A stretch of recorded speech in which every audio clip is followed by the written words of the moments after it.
ल भाइ बहिनीहरु स्वागत छ तपाईलाई नेपाल अनलाइन स्कुलमा। अघिल्लो क्लासमा हामीले के पढाएको थियौं भन्दाखेरि अघिल्लो क्लासमा हामीले के पढाएको थियो हेर्नुस् त। ल मजाले स्कुल गर्दै जाँदा हामीले के भेट्यौं भने अघिल्लो क्लासमा हामीले के पढाएको थियौं, समाज र समुदायको बारेमा पढाएको थियौं। केको बारेमा? समाज र समुदायको बारेमा पढेको थियौं हो। ल ठीक छ। अब हामी अहिलेको अब क्लासमा के पढ्छौं भन्दाखेरि हेर्नुस् त। ल यो है। ल ठीक छ। अब क्लासमा हामी के पढ्छौं? च्याप्टर 2 मा पाठ 2 मा रहेको समाज निर्माणका आधारहरू है। थोरै यस्तो गरौँ स्क्रिन। ल अब देखिन्छ होला। समाज निर्माणका आधारहरू है। अब समाज निर्माण सामाजिक परम्परा र संस्कारको भूमिका महत्त्वपूर्ण हुन्छ। समाज निर्माणमा सामाजिक परम्परा र संस्कारको भूमिका महत्त्वपूर्ण हुन्छ। अब कुनै पनि समाज बन्नको लागि त्यहाँमा भएको परम्परा हैन र संस्कार चलिआएको परम्परा भनेको र संस्कारहरूको पहिलेदेखि चलिआएका रीतिरिवाजहरू हैन भन्न सकिन्छ। अब ती कुराहरू हामीलाई चाहिन्छ किनकि पहिलेदेखि आएका कुराहरूले हामीलाई एउटा रिफरेन्स हो। त्यसरी समाज चलिरहेको थियो, अहिले फ्याट्टै नयाँ गर्नुभन्दा नि त्यो समयमा कसरी चल्दै आइरहेको त्यही कुरालाई कन्टिन्युटी दिँदै थोरै परिमार्जन गर्दै लानुपर्छ र समाज निर्माण त्यसरी बन्दै जान्छ। र महत्त्वपूर्ण कुरा त्यसकारण हो कि सामाजिक परम्परा र संस्कारलाई हामीले अँगाल्दै जानुपर्छ। एक आपसमा सहयोग र सद्भाव कायम राख्दा होस् वा कुनै सामूहिक काममा संलग्न रहँदा समाज निर्माणका आधारहरू तयार भइरहेका हुन्छन् है। एक आपसमा सहयोग र सद्भाव कायम राख्दा होस् या कुनै सामूहिक काममा संलग्न रहँदा समाज निर्माणका आधारहरू तयार भइरहेका हुन्छन्।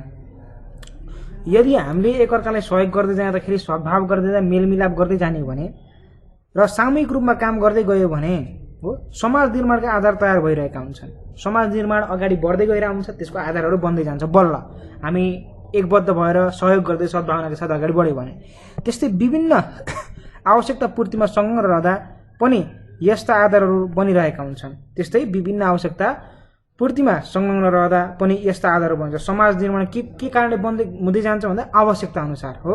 आवश्यकता अनुसार पनि समाज निर्माण बन्दै जान्छ। यस पाठमा समाजको निर्माणका विभिन्न आधारहरू चर्चा गरिएको छ। विभिन्न आधारहरू के हुन् त है त समाज निर्माणको लागि त्यो हेरौँ है। 1 नम्बरमा छ सुरक्षा। आदिम समाजमा मानिसहरू खानेकुराको खोजीमा धेरै ठाउँमा डुल्नु पर्ने भयो हो। ठाउँमा जानु पर्यो खाना खोज्नको लागि, आहार खोज्नको लागि ठाउँमा डुल्नु पर्ने भयो हो। सुरक्षाको कुरा गर्छ। उनीहरूलाई जङ्गली जनावर र शत्रुका कारण असुरक्षित स्थिति रह्यो हो। जङ्गल जनावरका कारण असुरक्षित स्थिति रह्यो। मानिसहरू शत्रुहरू र जङ्गली जनावरहरूसँग बस्न झुन्ड बनाएर बस्न थाले। जङ्गली जनावरहरूसित बस्दै जाँदाखेरि एउटा परिवारले एकजना मात्र भएर उनीहरूलाई बस्न गाह्रो भयो हो। त्यसरी जनावरबाट आक्रमण हुने लगेका कामहरू भयो। त्यसकारण मानिसहरू झुन्ड अर्थात् समूह बनाएर बस्न थाले। यसरी मानिसहरू झुन्डमा बस्ने क्रममा समाजको विकास भएको पाइन्छ हो। अब यसरी चाहिँ जनावरको कारणले गर्दा रहेछ, जनावरसित डरको कारणले गर्दाखेरि समाज उत्पन्न भयो हो कि नै। डर भयो एक्लै बस्न, त्यो समाज भनेपछि समाजमा निर्माणका विभिन्न आधारहरू। समाज निर्माण कसरी भयो भने एउटा सुरक्षाको लागि भयो हो। सुरक्षा हामीले सेक्युरिटी हैन हामीलाई चाहिँ विभिन्न कुराहरू बचाउनको लागि हो। पहिला चाहिँ जनावर थियो, अहिले आजकल त मान्छेसित डराउनु पर्ने स्थिति छ। तैपनि यसको निर्माणको आधार चाहिँ हो एउटा आवश्यकताको परिपूर्ति है। समाज निर्माण कसरी भयो? आवश्यकताको परिपूर्तिले गर्दाखेरि। जस्तै समाजको उत्पत्ति सामाजिक आवश्यकता पूरा गर्न भएको हो अरे। सामाजिक आवश्यकता जस्तै समाजमा विद्यमान आवश्यकता एकजनाले मात्र पूरा गर्न सक्दैन, यसका लागि सामूहिक रूपमा लाग्नुपर्छ। यसैले समाजको आवश्यकता पूरा गर्न मानिसहरूको समाजको निर्माण गर्न लागेका हुन्। यो कारण आवश्यकताको पूर्ति समाज निर्माणमा आधार बन्न पुग्यो। अब आवश्यकताको परिपूर्ति भनेको अब आवश्यकता के हुन्छ? जस्तै खान लाउन हैन, बस्न हैन। अब खेतीबाली गर्न एक्लै गाह्रो हो मान्छेलाई, सहयोग चाहियो सबैको। र सहयोग अब आवश्यकता बढ्दै गएपछि मान्छेहरूको काम बढ्दै गयो, काम बढिसकेपछि मान्छेलाई सहयोग चाहियो र त्यो आवश्यकता अनुसार मान्छेले चाहिँ के गर्यो भन्दा आफ्नो समाज निर्माण गर्न थाल्यो हो। किनकि आवश्यकता यस्तो हुन थाल्यो कि उनीहरू समूह बिना काम गर्ने त्यो आवश्यकता पुरा नै भएन हो। त्यही कारणले गर्दा अब तेस्रो नम्बर हेर्नुहोस्, सामूहिक सहकार्य। अब समाज कसरी निर्माण भयो भन्दा सामूहिक कार्यले गर्दा। जस्तै व्यक्ति मिलेर साझा उद्देश्य प्राप्त गर्न गरिने कार्यलाई सामूहिक कार्य भनिन्छ हो। व्यक्ति मिलेर साझा उद्देश्य सबैको एउटै उद्देश्य लिएर गरिने कार्यलाई सामूहिक कार्य भनिन्छ। सबै मिलेर, सबैको सोच मिलेर, सबैको सहमति लिएर गरिने काम।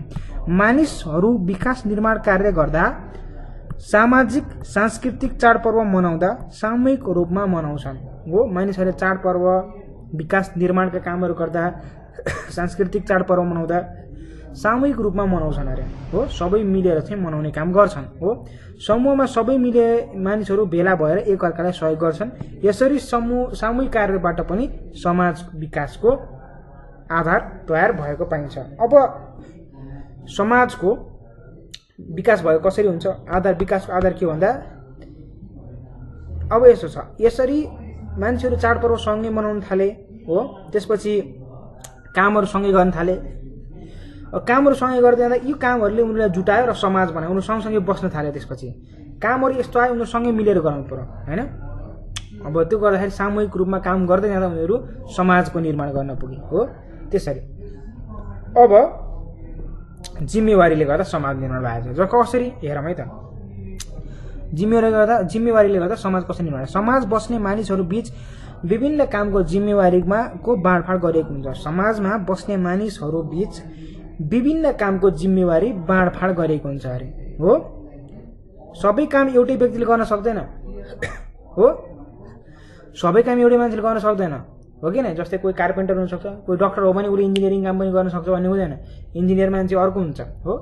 कोही लाइट बनाउने मान्छे हुन्छ भने कोही पानी बनाउने मान्छे हुन्छ, पानीको पाइप बनाउने। सबै मान्छे काम एउटैले गर्न सक्दैन। सहकार्य गरेर गर्ने काम हो यो समाज भनेको।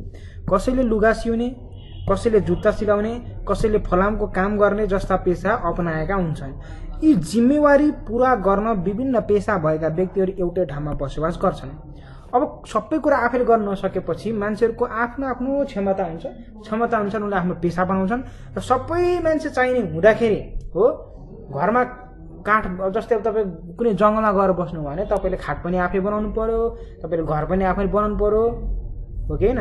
अनि त्यसपछि चाहिँ अर्को भन्दाखेरि तपाईँले चाहिँ अब अरू के हुन्छ, जस्तै अब तपाईँले खाना पनि आफै बनाउनु पर्यो। त्यो त सामान्य कुरा भयो, बेसिक कुरा नै भयो। त्यस सँगसँगै तपाईँले बिजुली पनि आफै बनाउनु पर्यो, तपाईँले पानीको पाइप पनि आफै। सबै गराउनु त गाह्रो भयो नि। तपाईँले सहयोग लिनु पर्यो। सहयोग लिने क्रममा तपाईँ कहाँ बस्नु, जङ्गलमा बसेर पुगेन। सहयोग लिन तपाईँ ठाउँमा आउनु पर्यो, समूहमा आउनु पर्यो, मात्र सहयोग हुन्छ होइन।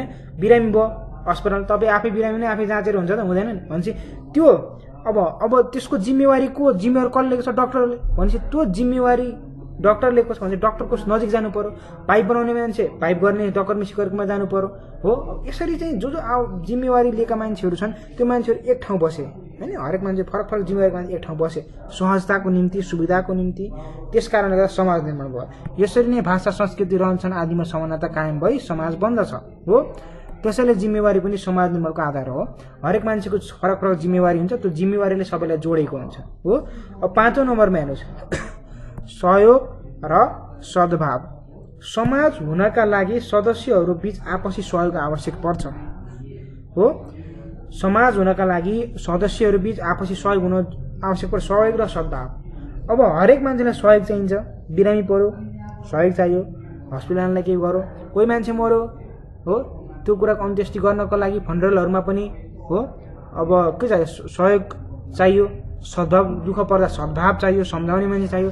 त्यही सद्भाव र उसले गर्दाखेरि मान्छेलाई समाजको चाहिन्छ भन्ने अनुभूति भएर समाज निर्माण भयो। सद्भावले अरूको भावनाको कदर गर्ने बानी विकास गराउँछ। सद्भावले अरूको भावनाको कदर गर्ने बानीको विकास गराउँछ। सहयोग र सद्भावले मानिसलाई साझा उद्देश्य प्राप्त गर्न सजिलो हुन्छ। के अरे? सहयोग र सद्भावले मानिसलाई साझा उद्देश्य प्राप्त गर्न सजिलो हुन्छ। एकअर्कालाई गर्ने सहयोग र सद्भावले मानिसलाई साझा उद्देश्य एकै।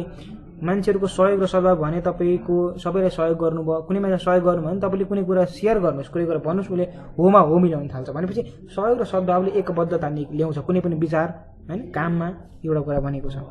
अब कुरा के छ भन्दा त्यो एक सद्भाव र सहयोगले एकबद्ध विचार ल्यायो, काम ल्याएर त्यो कुराले समाज निर्माण भयो। एकबद्ध सामूहिकता ल्याएपछि समाज बन्ने हो होइन। अब सामाजिक परम्परा र संस्कारको बारेमा हामी कुरा गर्छौँ हो। सामाजिक परम्परा र संस्कारको बारेमा हामी थोरै कुरा गर्छौँ।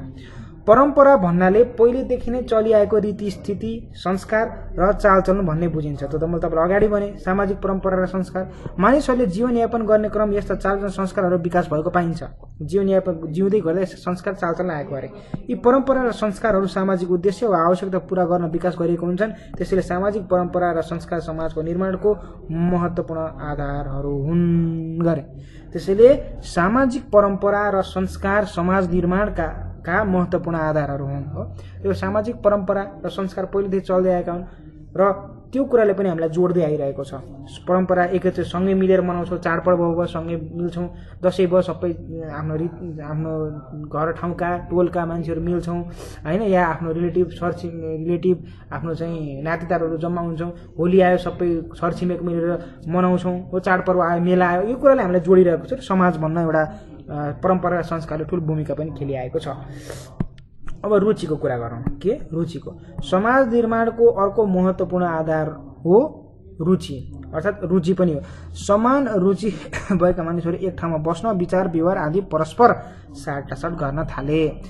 समाज निर्माणको अर्को महत्त्वपूर्ण रुचि पनि हो। समाज निर्माणको अर्को महत्त्वपूर्ण आधार रुचि पनि हो। रुचिले गर्दा समान रुचि भएको मानिसहरू एक ठाउँमा बस्न, विचार व्यवहार आदि परस्पर साटासाट गर्न थाले। मान्छेहरूको रुचि पनि एउटै हुन थाल्यो। कस्तो रुचि भन्दाखेरि रमाइलो गर्ने होइन, हिडडुल गर्ने, कसै घुमघाम गर्ने। अब रमाइलो गर्ने मान्छे एक्लै गर्दा रमाइलो भन्दा नि सबैजना मिलेर हाँसो ठट्टा गर्दाखेरि उनीहरूलाई रमाइलो हुन थाल्यो।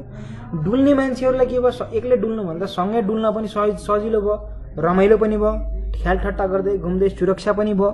यो कारणले गर्दा एउटै रुचि भएका मान्छेहरू एक ठाउँ बसे। घुमाउनेहरू एउटा ठाउँ बसेथे, पहिला नाच्ने गाउने मान्छेहरूको छुट्टै एउटा सुन्थ्यो, गाउने मान्छेहरू छुट्टै समुदाय बनाएर बस्थे। यसरी समाजको चाहिँ अनि सबैजना यिनीहरू एक ठाउँ बसेपछि समाज भयो। यसरी चाहिँ समाजको चाहिँ निर्माण बनेको र त्यसैले रुचि पनि समाज निर्माणको आधारमध्ये एक भनेर चिन्न सकिन्छ भाइ बहिनीहरू है। ल अब कुरा गरौँ। मानिसहरू समूहमा बस्न र अन्तर्क्रिया गर्न थाले, त्यही क्रममा समाजको निर्माण भएको पाइन्छ। जुन मैले तपाईँलाई भर भने उल्लेखित कारणहरूले गर्दा समाज निर्माण हुने वातावरण तयार हुने भएकाले यिनीहरूलाई समाज निर्माणको आधार मानिन्छ। अब यी माथिका दिएका कारणहरूले गर्दा समाज बनेको कारणले गर्दा यिनीहरू नै समाज निर्माणको आधारहरू हुन् भनेर चाहिँ मानिन्छ है। अब अभ्यासमा जाउँ। समाज निर्माणका आधार स्पष्ट रूपमा उल्लेख गर्नुहोस्। यो सबै लेखेको छ, यो माथिको जुन जुन लेखेको छ 7वटा पोइन्ट छ, त्यो सबै लेख्ने होइन। जस्तै अब यहाँ 1 यो भयो, अनि त्यसपछि तपाईँलाई अर्को के छ, यो भयो 2 5 भयो 4 यो भयो जिम्मेवारी भयो। यहाँ जति पनि लेखेको छ जस्तै अब यहाँ तिम्रो सामूहिक कार्य भयो, जति पनि दिएको छ यो सबै कुराहरू चाहिँ भयो। ठिक छ। अब 3 नम्बरमा हेर्नुहोस्। तपाईँको कक्षामा समाज निर्माणका कुन कुन आधार पाउनुहुन्छ उल्लेख गर्नुहोस्। तपाईँको कक्षामा समाज निर्माणका कुन कुन आधारहरू पाउनुहुन्छ उल्लेख गर्नुहोस् हो। तपाईँले आफ्नो कक्षामा समाज निर्माण कुन कुन जस्तै यो होइन, पहिला त 2 नम्बर सामाजिक परम्परा कसरी समाज निर्माण गरेको 2 नम्बरै बाँकी रहेछ। यो हेर्नु है, समाज निर्माणको सामाजिक परम्पराले कसरी समाज निर्माण गरेको सहयोग भन्छ। तपाईँलाई मैले थोरै भन्छु। परम्पराले के गरिदियो भन्दा परम्परा भनेको पहिलेदेखि चलिआएको रीतिरिवाज हो। पहिलेदेखि चलिआएको रीतिरिवाजले गर्दाखेरि पहिला रीतिरिवाजले के भन्छ, चाडपर्व मनाउन लगायो। पहिलेदेखि आएको रीतिरिवाजले मेला चाडपर्व भयो, यी कुराहरूमा हामीलाई जोड्यो होइन। मनाउनको लागि मेला गर्नु पर्यो, एक्लै मेला त हुँदैन, सबैलाई मान्छे समूह हुनु पर्यो, समूहलाई जोड्यो। त्यो समूह हामी जब मेला लाग्छ तब चाडपर्व हुन्छ, सँगै भइन्छ। त्यसमा एउटा के हुन्छ भन्दाखेरि चाहिँ सहकार्य हुन्छ, सहयोग सद्भाव साटिन्छ हो, र एकबद्धता आउँछ, र जस कारणले गर्दा समाज निर्माण बनेको हो। यदि चाडपर्व पुरै हटाइदिनुहोस् या तपाईँ मान्छेहरू पुरै कुनै चाडपर्व मेलापात सबै हटाइदिनुहोस् भने समाज रहँदैन हो, समाज हुँदैन। सबै मान्छेहरू आफ्नो छुट्टै दिन्छ। जस्तै काठमाडौँमा पनि अहिले समाज जस्तो छैन, मान्छेहरू सँगै बसे तापनि समाज जस्तो छैन, किनकि मान्छेहरूमा सहकार्य सहयोग छैन भने समाज होइन त्यो हो। किनकि मान्छेहरू एकबद्ध हुने, सँगै बस्ने, चौतारीमा बस्ने, मन्दिरमा भजन कीर्तन गर्ने त्यो समय छैन नि त अहिले। भने त्यस कारणले गर्दा समाज जोडिँदैन। भने समाज परम्पराले जोड्ने हो, र परम्परा छैन भने पनि समाज जोडिन गाह्रो हुन्छ भन्ने कुरा गरिएको छ। बुझ्नुभयो? तेस्रो नम्बरमा हेर्नु सबै। ल यो भने तपाईँले हिन्ट दिए, अरू आफै लेख्नु है। ल अब अर्को प्रश्न छ। तपाईँको कक्षामा समाज निर्माणका लागि कुन कुन आधार पाउनुहुन्छ उल्लेख गर्नुहोस्। तपाईँको कक्षामा समाज निर्माणका कुन कुन आधार पाउनुहुन्छ उल्लेख गर्नुहोस्। अब समाज निर्माण के जस्तो तपाईँहरू क्लासमा सबैजना विद्यार्थी सँगै हुनुहुन्छ, के कारणले हुनुहुन्छ भनेपछि शिक्षा। पहिलो कुरा शिक्षा पनि समाज निर्माणको शिक्षा आदान प्रदान हो। शिक्षा आदान प्रदान एक्लै हुँदैन, त्यही भएर सबैजना सँगै बस्नुहुन्छ हो एउटा। अर्को भनेको सङ्गत र सद्भाव। सँगै बस्नु भएको छ, सद्भाव र सहयोगको कारणले गर्दा तपाईँ हुन्छ कहिले दुईजनाले पेन्सिल ल्याउनुहुन्छ एकजनाले ल्याउनुहुन्न, अनि एउटा पेन्सिल माग्नुहुन्छ पेन्सिल हुन्छ, सहयोग र सद्भावले तपाईँ सँगै हुनुहुन्छ हो। त्यस्तै अब टिचरहरूले शिक्षकहरूले तपाईँलाई सहयोग गर्नुभएको छ हो, त्यो कारणले गर्दा पनि।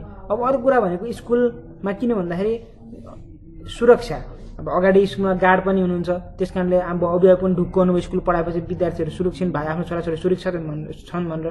त्यो समाजको लागि निर्माणका आधारमा सुरक्षा पनि एउटा त्यहाँ छ, सहयोग सद्भाव पनि छ र परम्परा पनि छ होइन। परम्परा पनि छ, पहिलेदेखि चलिआएको परम्परा के हो भन्दा पढ्ने, एकै ठाउँ बसेर गुरुकुल जान्थे पहिला विद्यार्थीहरू भने, अहिले स्कुलहरूमा त्यो पनि परम्परामै आयो। ठिक छ। अब यस्तै अरू पनि छ, खोज्नु होला। क्रियाकलाप प्रश्न नम्बर 1 मा हेर्नुहोस्, पाठमा दिएको बाहेक समाज निर्माणका आधार अन्य पनि हुन सक्छन्, यस्ता आधारहरू खोजी गरेर कक्षामा प्रस्तुत गर्नुहोस्। अरू के हुन सक्छन् त्यो खोज्नु अरे समाजका आधारहरू। जस्तै अरू के हुन सक्छन् भन्दाखेरि जस्तै शिक्षा भने, शिक्षा आदान प्रदान यो छैनन् उसमा, त्यो तपाईँले लेख्न सक्नुभयो। त्यस्तै स्वास्थ्यका कारणले गर्दा पनि मान्छे एक्लै भएर स्वास्थ्य बिसन्चो हुँदाखेरि उसलाई सहयोग गर्ने मान्छे भएन, उसलाई ठिक पार्ने मान्छे, त्यो स्वास्थ्यको लागि पनि, स्वास्थ्य सुविधाको लागि पनि मान्छे बन्न थाल्यो। यसरी चाहिँ तपाईँले अरू मिलाएर लेख्नु होला। यसरी तपाईँ बस्ने समाज र तपाईँको जस्तै तपाईँ बस्ने समाज र तपाईँको साथी बस्ने समाज के कस्ता समानता वा भिन्नता पाइन्छ, जोडीमा छलफल गरेर टिप्पणी गर्नुहोस्। अब दुईजना भएर छलफल गर्नु, तपाईँ बस्ने समाज र तपाईँको साथी बस्ने समाजमा के कस्ता समानता वा भिन्नता पाइन्छ। यो भएर तपाईँको समाजमा के समानता छ, अर्को समाजमा जस्तै छलफल गर्ने, जस्तै अब कस्तो कुरामा छलफल गर्ने भन्दाखेरि समाजमा कतिको मेलमिलाप छ छैन, कस्तो जातका मान्छेहरू बस्छन्, त्यहाँ मान्छेले आफ्नो जीविका पार्छन् कसरी गर्छन्, कोही डक्टर भएको इन्जिनियर भएका बढी छन्, केही खेती किसानी गर्ने मान्छेहरू बढी छन् कि गाउँतिर भएको। यसरी सिमिल्यारिटिजहरू होइन एकअर्का बिचमा एउटा समानताका कुराहरू चाहिँ तपाईँले गर्नु पर्यो होइन। अब कतिको सहकार्य, अब सामुदायिक कार्य, तपाईँको समाजमा प्रचलित कुनै एउटा सामाजिक समारोह, त्यसमा मानिसहरू संलग्नता वा मानिसले गर्ने गतिविधि अवलोकन गरेर प्रतिवेदन तयार पार्नुहोस् अरे है। अब कुरा के गरेको छन्, तपाईँको समाजमा प्रचलित कुनै एउटा सामाजिक समारोह अर्थात् मेला, त्यसमा मानिसहरू संलग्नता वा मानिसहरू गर्ने गतिविधि अवलोकन गरेर पर्छ। जस्तै अब तपाईँको मेला लाग्न सक्छ, त्यो मेलाहरूमा कसरी मान्छेहरू अब रमाइलो गर्छन्, आफ्नो सेवा आदान प्रदान गर्छन् होइन। मेलामा अब कसैले केही सामानहरू बेचबिखन गर्ने लगायत कुराहरू हुन्छ होला होइन। मेलाहरूमा त्यही त हो अब रमाइलो मेलाहरूमा। अनि त्यसपछि कोही पिङहरू लगाएका हुन्छन्, त्यसमा रमाइरहेका हुन्छन्, कोही नाचगान गरिरहेका, कोही सांस्कृतिक कार्यक्रमहरू गरिरहेका हुन्छन्, कोही चाहिँ नाचगान गरिरहेका हुन्छन्, गीत गाइरहेका हुन्छन्, सुसेली लगाइरहेका हुन्छन्, के गरिरहेछन् त्यो बारेमा चाहिँ तपाईँ लेख्नु है। त्यसरी चाहिँ गर्नु। अब हामीले अब अर्को पाठ भनेको पाठ 3 छ, गाउँपालिका र यसले प्रदान गर्ने सेवाहरू। अब यो बारेमा चाहिँ हामी अर्को कक्षामा पढ्छौँ भाइ बहिनीहरू। अहिले चाहिँ बिदा माग्छौँ, बाई बाई।